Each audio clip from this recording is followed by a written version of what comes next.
I watched In the Heat of the Night with, I can't remember his name. He's the guy from Jaws. I'll think of it in a second.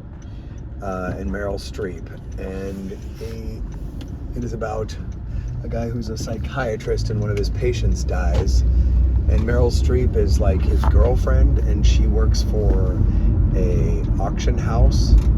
And Rod Steiger, is that his name? She works for an auction house, like Sotheby's kind of deal. And she's maybe a suspect.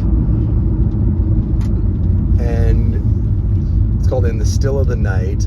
It was directed by the guy who directed Bonnie and Clyde.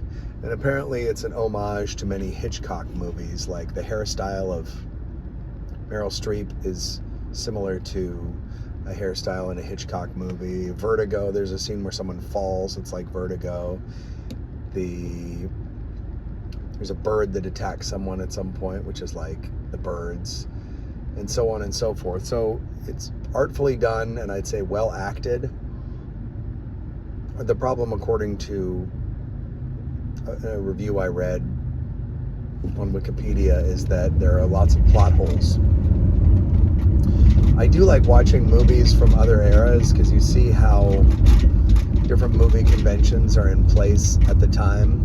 This one seemed to make good use of like dark hallways and dark lighting, and I really enjoyed watching it. And it's interesting to see youngish Meryl Streep, and her in a different role. I did also read on Wikipedia that when asked in 2013 to name a movie that she thought that she acted in that was bad, she named this one. So it also confirms my feeling that Netflix and Prime recommend these movies. It's not like they're recommending Shawshank Redemption and Citizen Kane and like I don't know, all those movies cost money. They probably recommend them if they knew I was spending money, but they recommend these movies from their library that they can license cheaply. And I'm like, oh, Meryl Streep, this is probably good. You know, there was some other one I clicked on.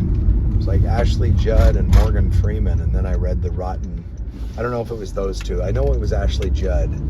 I think it was. I read the review from like 1992 or 2005 or whatever, and it was like the worst movie they'd ever done. So there's that problem. But this movie was okay. Not great.